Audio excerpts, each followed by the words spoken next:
सुप्रभात बेटा। Good morning everyone. Chapter 14 कल हम ख़त्म कर चुके हैं। अभी आज जो हम चैप्टर शुरू करने जा रहे हैं चैप्टर नंबर 16 है और इसके शुरू करने का कारण भी वही है कि मैं चाहती हूँ पहले कि छोटे छोटे जो चैप्टर्स हैं उनमें से आता है एग्ज़ाम में कम नंबर का आता है क्योंकि वो उतने बड़े चैप्टर नहीं हैं, तो ये छोटे छोटे चैप्टर पहले ख़त्म कर लेते हैं जब तक तुम लोग स्कूल नहीं आना स्टार्ट करते हो। तो ये भी एक छोटा ही चैप्टर है, इसमें 3 टॉपिक हैं और वो 3 टॉपिक अपने 3 दिन में कंप्लीट हो जाएंगे। आज एक टॉपिक हो जाएगा, कल दूसरा टॉपिक हो जाएगा, परसों तीसरा टॉपिक हो जाएगा, ऐसे करके 3 दिन में अपना पूरा चैप्टर ये कंप्लीट हो जाएगा। थोड़ा बहुत इस चैप्टर के बारे में तुम पहले भी पढ़ चुके हो, 11th क्लास में पढ़ चुके हो, 10th क्लास में पढ़ चुके हो, ठीक है। उससे थोड़ा सा ज़्यादा वाला भाग इसमें अपने 12th में आना पड़ेगा। तो देखो चैप्टर का नाम है त्रिवृत्त रसायन, चैप्टर का नंबर है 16, मतलब लास्ट से पहले वाला चैप्टर, जो लास्ट चैप्टर अपना 17 उससे पहले वाला चैप्टर है त्रिवृत्त रसायन। इसमें हमें समावयवता के बारे में पढ़ना है। समावयवता पिछले साल भी तुमने पढ़ी है चैप्टर 12 में, जो कार्बनिक रसायन वाला भाग था, उस कार्बनिक रसायन वाले चैप्टर में समावयवता के बारे में पढ़ा था। कितना पढ़ा था वो भी मैं तुम्हें बताऊंगी और कितना तुम्हें आगे पढ़ना है वो भी एक टॉपिक आज हम पूरा करने वाले हैं इस वीडियो में। देखो तुमने जो पढ़ा है वो संरचनात्मक समावयवता के बारे में पढ़ा। समावयवता को 2 भागों में विभाजित किया जाता है, संरचनात्मक समावयवता और त्रिवृत्त समावयवता। अगर समावयवी एक दूसरे से संरचना में भिन्न होते हैं, अणु सूत्र तो समान ही होगा समावयवी का, क्योंकि समावयवी की परिभाषा यही होती है कि कोई भी ऐसी 2 संरचनाएं जिनका अणु सूत्र एक समान है लेकिन संरचना उनकी एक जैसी नहीं आती है, वो संरचना समावयवी कहलाती है और इस घटना को संरचना समावयवता कहते हैं। संरचना समावयवता को हम कितने भागों में विभाजित करते हैं, मैंने नीचे लिखा हुआ है बोर्ड पर।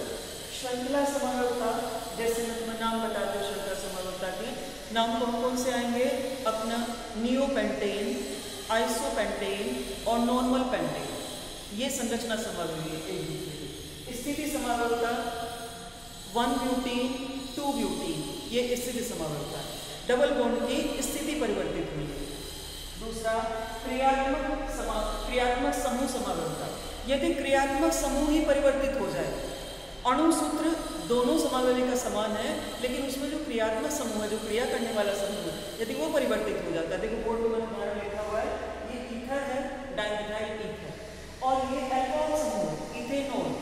ईथर और इथेनॉल एक दूसरे के क्रियात्मक समूह समावयवी है, क्योंकि ये ईथर के गुण प्रदर्शित करता है और ये एल्कोहल के गुण प्रदर्शित करता है। दोनों में कोई अंतर नहीं है, अणु सूत्र के रूप में कोई अंतर नहीं है, कार्बन की श्रृंखला में भी कोई अंतर नहीं है, 2 ही कार्बन की श्रृंखला है, यहाँ भी 2 कार्बन की श्रृंखला। अंतर किसमें आ रहा है, क्रियात्मक समूह में अंतर आ रहा है। तो इसलिए इस तरह की समावयवता को बोलते हैं क्रियात्मक समूह समावयवता।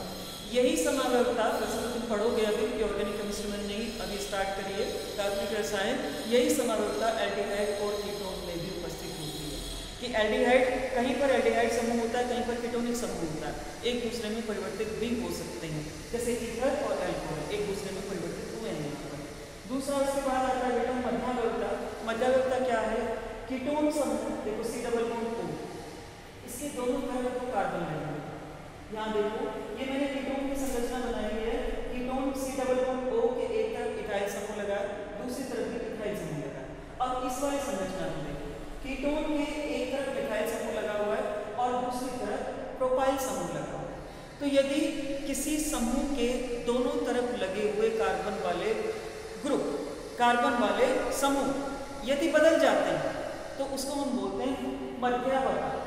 ये दोनों एक दूसरे के मध्यावयवी हैं।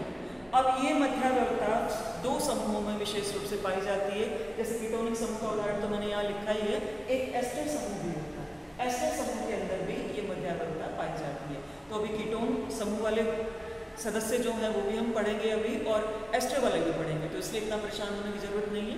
पिछले साल तुम पढ़ ही चुके हो, तो पिछले साल वाला समावयवता वाला चैप्टर एक बार वापस से पढ़ के देख लेना। चैप्टर नंबर 12 का भाग था ये समावयवता। इसके बाद आता है बेटा चलावयवता। चलावयवता क्या है, यदि कोई परमाणु चलकर किसी दूसरे कार्बन पर स्थित हो जाता है, जैसे यहाँ पर ये अपनी संरचना के कीटोनिक समूह उपस्थित था, अब इस कीटोनिक समूह में इस कार्बन का हाइड्रोजन आकर इसने इसको OH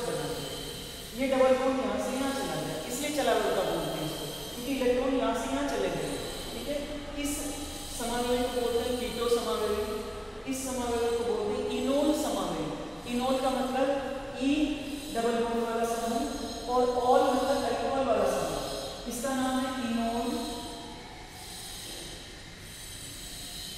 और इसका नाम है कीटो समूह। इनोल समूह और कीटो समूह। तो ये अब हम अभी तक बात कर रहे थे किसके बारे में, संरचनात्मक समावयवता के बारे में। लेकिन इस चैप्टर में संरचनात्मक समावयवता हमारे लिए उतनी महत्वपूर्ण नहीं है जितनी महत्वपूर्ण हमारे लिए त्रिविम समावयवता है, क्योंकि हमारे चैप्टर का नाम ही है त्रिविम रसायन। तो हमें मेनली अपना चैप्टर इसी पर आधारित रखना है। देखो अपने चैप्टर का अब पहला टॉपिक आज हम शुरू कर रहे हैं। त्रिविम समावयवता को भी दो भागों में विभाजित किया जाता है, विन्यासी समावयवता और संरूपण समावयवता। पिछले साल अगर कुछ बच्चों को याद है तो विन्यासी समावयवता और संरूपण समावयवता हमने नहीं लिए थे। हमने त्रिविम को सीधे दो भागों में विभाजित कर दिया था, ज्यामितीय समावयवता और प्रकाशीय समावयवता, और दोनों की परिभाषाएं एक एक उदाहरण देकर छोड़ दी थी। यहाँ तक हमने पिछले साल भी किया। अब इस साल हमें क्या करना है, देखो त्रिविम समावयवता मुख्य रूप से दो भागों में विभाजित होती है। विन्यासी समावयवता यदि किसी कार्बनिक यौगिक की संरचना में, विन्यास में, परमाणु और समूहों के विन्यास में कोई परिवर्तन आता है। संरूपण समावयवता अभी हमें नहीं पढ़नी है। संरूपण समावयवता ये हमारा लास्ट टॉपिक है, संरूपण समावयवता। तो पहले अपने विन्यासी समावयवता तक ही बात सीमित रखते हैं। विन्यासी समावयवता और उसका भी हमें आज भाग पढ़ना है, ज्यामितीय समावयवता। ज्यामितीय समावयवता मैंने यहाँ पर लिखी हुई है, विन्यासी समावयवता का भाग ज्यामितीय समावयवता। देखो जो ज्यामितीय समावयव होते हैं उसमें एक को समपक्ष बोलते हैं और दूसरे को विपक्ष बोलते हैं। जो समपक्ष है उसका इंग्लिश में नाम सिस बोला जाता है। कई बार एग्जाम में सिस और ट्रांस के नाम से ही पूछ लेते हैं और इनको समपक्ष विपक्ष ट्रांसलेट नहीं करते हैं, तो इसलिए तुम्हें ये वाले नाम भी पता होने चाहिए। जो सिस आइसोमर है उसको समपक्ष कहा जाता है और जो ट्रांस आइसोमर है उसको विपक्ष कहा जाता है। देखो अब मैं कुछ कंडीशंस बताती हूँ बेटा, इस ज्यामितीय समावयवता को होने के लिए कौन कौन सी कंडीशंस जरूरी है। मैंने बोर्ड पर नहीं लिखी, कितनी जगह बोर्ड पर नहीं है, तो नोट्स में तुम्हें लिखनी है और नोट्स जो मैं प्रोवाइड करूँगी उसमें भी तुम्हारे पास कंडीशंस आएंगी और वर्बली भी याद रखना सीखो। पहली कंडीशन है डबल बॉन्ड होना जरूरी है। सबसे पहली कंडीशन डबल बॉन्ड होना जरूरी है, कार्बन कार्बन के बीच में एक डबल बॉन्ड होना जरूरी है। दूसरी कंडीशन है उस डबल बॉन्ड पर कार्बन के पास, दोनों कार्बन के पास एक एक समूह एक जैसा होना जरूरी है। एक समूह, दूसरा नहीं, एक समूह एक जैसा होना जरूरी है, क्योंकि एक समूह और बचेगा। देखो कार्बन कार्बन में डबल बॉन्ड आया, दो संयोजकता उसकी पूरी हो गई है। अब एक समूह मैंने बोल दिया कि दोनों का समान है। अब जो दूसरा बचा, दूसरा समूह आया, वो समान भी हो सकता है, असमान भी हो सकता है। अगर समान है तो भी हमें उससे कोई समस्या नहीं है, अगर असमान है तो भी उससे कोई समस्या नहीं है, क्योंकि हमारी परिभाषा उस पर आधारित है।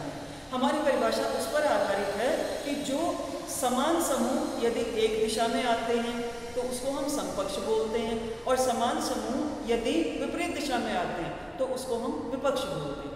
ठीक है, देखो यहाँ पर ये एल्कीन का मैंने उदाहरण दिया है और ये 2-ब्यूटीन लिखा हुआ है। 2-ब्यूटीन में दोनों कार्बन के पास हाइड्रोजन समूह है, एक जैसा परमाणु है। इस संरचना में ये हाइड्रोजन एक ही साइड में लगा हुआ है, इसलिए इसको हम बोला समपक्ष। इस संरचना में हाइड्रोजन दोनों साइड में लगा हुआ है, एक दूसरे के विकर्ण पर स्थित है, एक दूसरे के विकर्ण पर स्थित है, इसलिए इसको विपक्ष बोलते हैं, विपक्ष समावयव। और ये एक दूसरे की तरफ स्थित है, इसलिए इसको बोलते हैं समपक्ष समावयव। ठीक है, ये दो समावयव। और उसके बाद और होगा, ये उदाहरण किसका था, एल्कीन का उदाहरण। दूसरे जो हमारे कार्बनिक यौगिक आते हैं जिनमें ये समावयवता उपस्थित होती है, उनका नाम है एल्डोक्सिन। एल्डोक्सिन बनते कैसे हैं, मैंने ग्लूकोज में थोड़ा सा इसके बारे में तुम्हें बताया था, क्योंकि ग्लूकोज में एल्डिहाइड समूह उपस्थित होता है, नंबर 1 कार्बन। अगर वो एल्डिहाइड समूह हाइड्रोक्सिल अमीन NH2OH से अभिक्रिया कर लेता है, इसका नाम क्या है, मैंने वहां पर लिखा भी था। अगर ये हाइड्रोक्सिल अमीन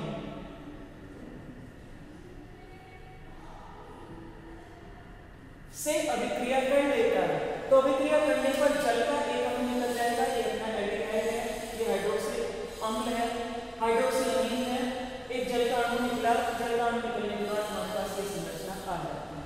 अब इस संरचना में देखो, इस कार्बन पर हमारे पास हाइड्रोजन लगा हुआ है, एल्डिहाइड में एक हाइड्रोजन जरूर होता है, तो इसीलिए मैंने हाइड्रोजन को फिक्स किया है। ये समूह परिवर्तित हो सकता है, मैंने इसको फिक्स नहीं किया, हाइड्रोजन को फिक्स किया।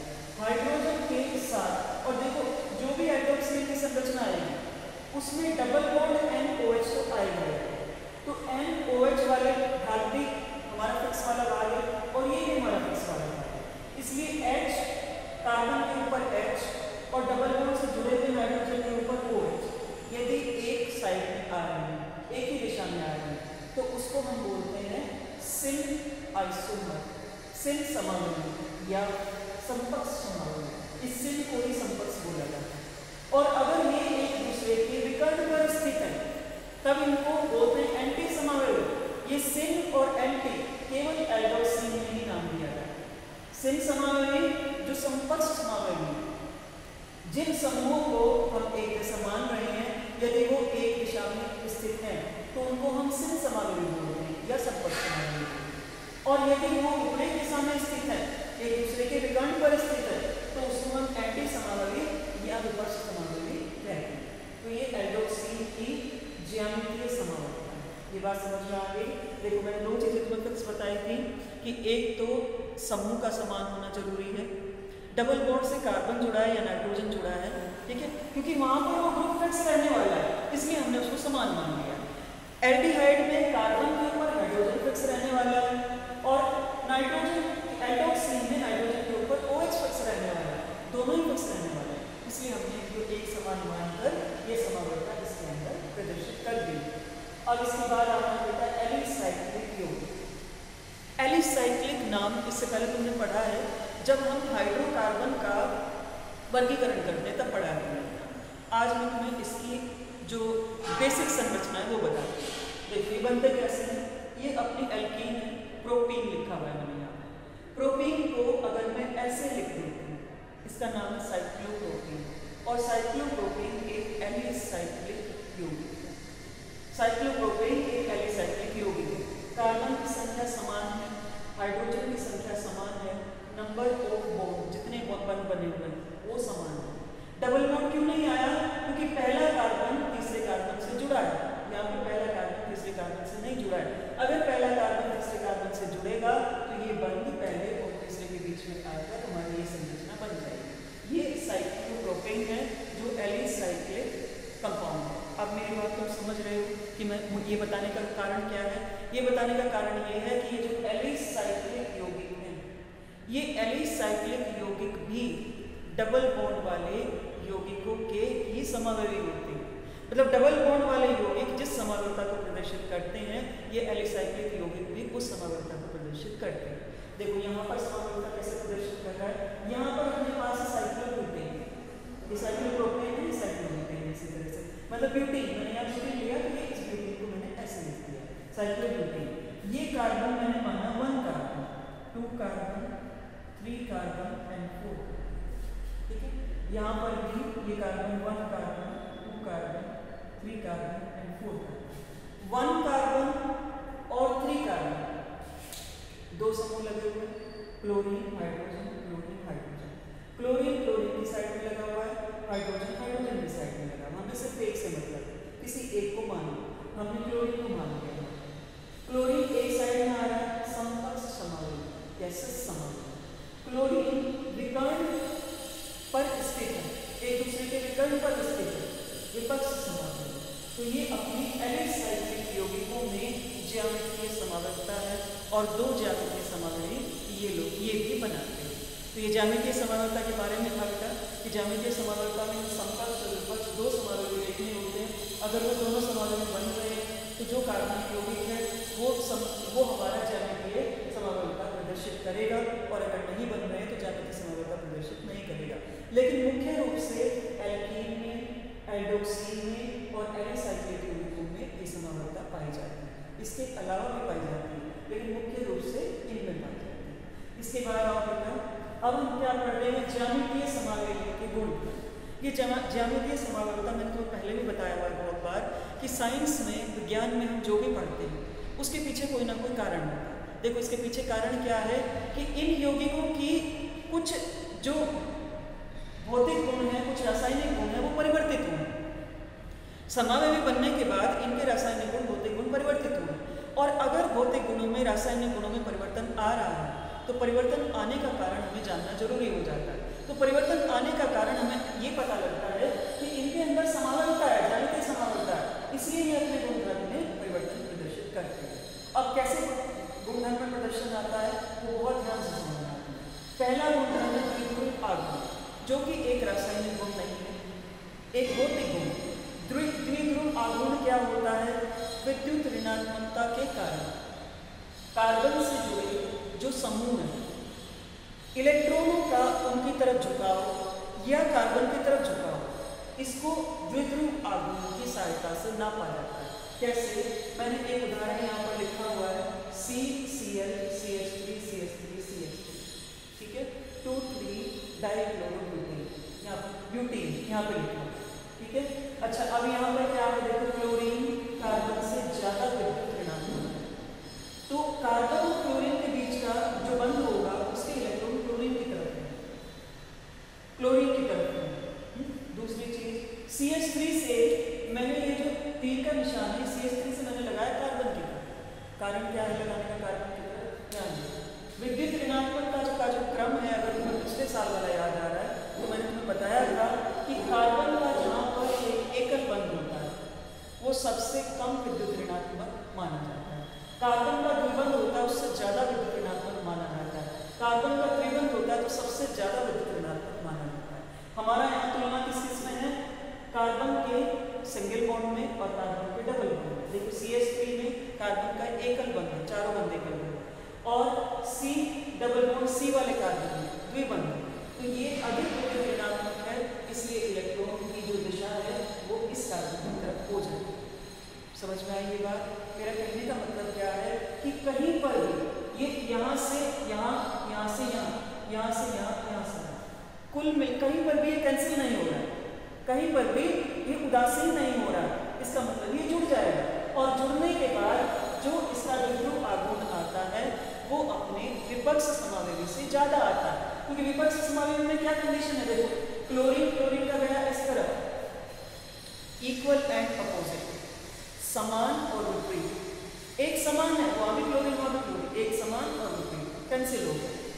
मिथाइल का इसकी तरफ आया, मिथाइल का इसकी तरफ आया, ये जुड़ जाएगा, कैंसिल नहीं होगा, ये जुड़ जाएगा, क्योंकि ये कार्बन की तरफ आया होगा तो जुड़ जाएगा। इसी के कारण द्विध्रुव आगमन आएगा, क्लोरीन के कारण द्विध्रुव आगमन खत्म हो जाएगा, ठीक है।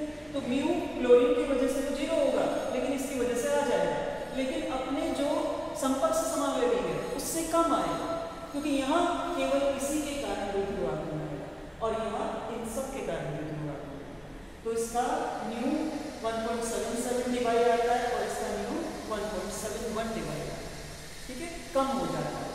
इसके बाद आगे गलनांक पर, देखो गलनांक तुम्हें अच्छे से पता है कि अगर किसी ठोस यौगिक को पिघलाया जाता है, द्रव में बदला जाता है, तो जितना तापमान द्रव में बदलने के लिए जरूरी होता है, जितना तापमान जरूरी होता है द्रव में बदलने के लिए, वो उसका गलनांक, ठीक है।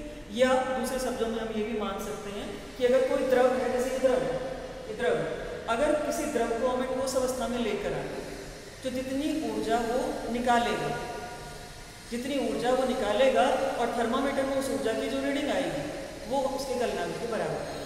तो ट्रांस का गलनांक या विपक्ष का गलनांक समपक्ष से अधिक आता है।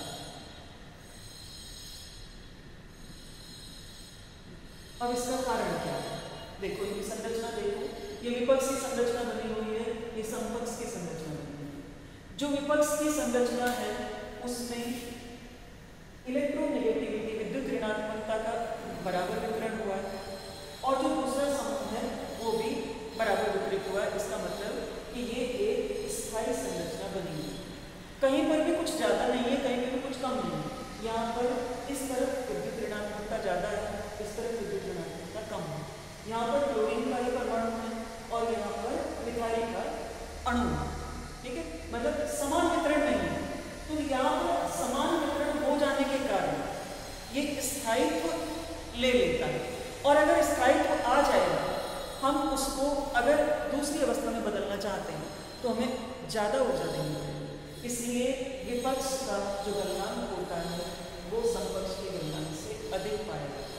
समपक्ष में क्योंकि एक तरह से अस्थायित्व है, तो इसलिए उसको टूटने में, उसको द्रव अवस्था में परिवर्तित होने में या उसको ठोस अवस्था में परिवर्तित होने में कोई कठिनाई नहीं है।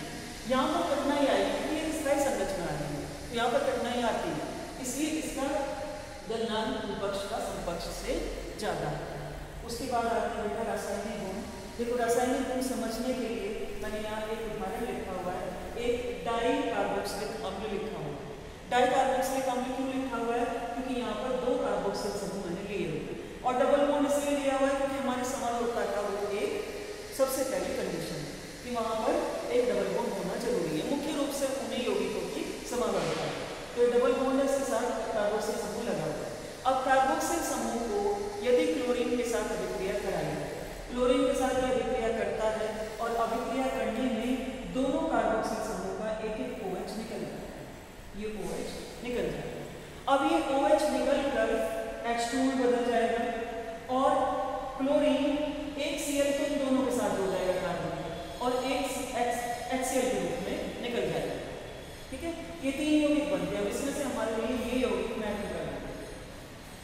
ठीक है, ये अगर समपक्ष समावेशी है तो ये अभिक्रिया हो जाएगी, लेकिन अगर विपक्ष समावेशी है, देखो ये COOH यहाँ ना लगकर अगर यहाँ लगा हुआ तो ये अभिक्रिया संभव नहीं है, क्योंकि ये दोनों साथ साथ वाले कार्बन पर लगे थे, इसलिए जल का अणु निकल पाया, इसलिए HCl का अणु निकल पाया। लेकिन अगर ये एक दूसरे के विकर्ण पर स्थित होते तो हाइड्रोजन यहाँ लगा हुआ होता, नहीं, संभावना नहीं थी कि क्लोरीन अभिक्रिया कर पाता और ये यौगिक में प्राप्त हो पाता। तो रासायनिक गुणधर्म भी इस समावयवता से प्रभावित होते हैं जो समपक्ष समावयवी है। कुछ ऐसी अभिक्रियाएं हैं जो समपक्ष समावयवी तो बताते हैं, लेकिन विपक्ष समावयवी उन अभिक्रियाओं के बारे में नहीं बताते हैं, उन अभिक्रियाओं से यौगिक नहीं बनाते। ठीक है, उसके बाद आता है हाइड्रोजन बंध में। हाइड्रोजन बंध में मैं तुम्हें पिछले साल का थोड़ा सा याद दिलाती हूँ कि हाइड्रोजन बंध जब हमने पढ़ा था, हमने 2 तरह के हाइड्रोजन बंध पढ़े। अंतराण्विक हाइड्रोजन बंध जो एक ही अणु में होता है, अंतर आणविक हाइड्रोजन बंध जो दो अणुओं के बीच में होता है। ठीक है, अब यहाँ देखो मैंने विपक्ष की संरचना में बताई कि विपक्ष में क्या होगा, एक COOH इधर लगा हुआ, एक COOH इधर लगा हुआ। कोई संभावना ही नहीं है कि इस COOH का ऑक्सीजन इसके हाइड्रोजन से जुड़ जाए, कोई संभावना नहीं है, क्योंकि दोनों की दिशा ही अलग है। तो अंतराण्विक हाइड्रोजन बंध की कोई संभावना इसमें नहीं है, लेकिन अंतराण्विक हो जाएगा। अगर विपक्ष के सामने विपक्ष ही आ जाता है दूसरा, तो उसके कार्बोक्सिलिक अम्ल की हाइड्रोजन इसके ऑक्सीजन के साथ हाइड्रोजन बंध बना सकता है। लेकिन अपना जो समपक्ष समावयवी है उसमें दोनों संभावना है, अंतराण्विक वाले की संभावना है और अंतराण्विक वाले की संभावना है। देखो ये अंतराण्विक वाली संभावना है, इसी कार्बोक्सिलिक अम्ल का ऑक्सीजन इसी के हाइड्रोजन से बंध बना है, इसी का ऑक्सीजन इसी के हाइड्रोजन से बंध बना है। और ये अंतराण्विक है, जल में इसको हमने घोला है तो जल में घोलकर ऑक्सीजन ने हाइड्रोजन के साथ बंध बनाया है। दोनों तरह के बंध बन गए, इसमें एक ही बन रहा है अंतराण्विक। समझ पाएंगे बात। और अगर तुम्हें याद आता है तो हमने पिछले साल ये भी पढ़ा था कि अगर हाइड्रोजन बंध उपस्थित होता है, हाइड्रोजन बंध की संख्या अधिक होती है, तो उस अवस्था परिवर्तन में समय लगता है, उस अवस्था परिवर्तन में अधिक ऊर्जा लगी होती है। ठीक है, तो ये भी कारण है कि जो गलनांक है वो ट्रांस का अधिक होता है और इसका कम होता है, जो cis है अपना इसका गलनांक कम होता है।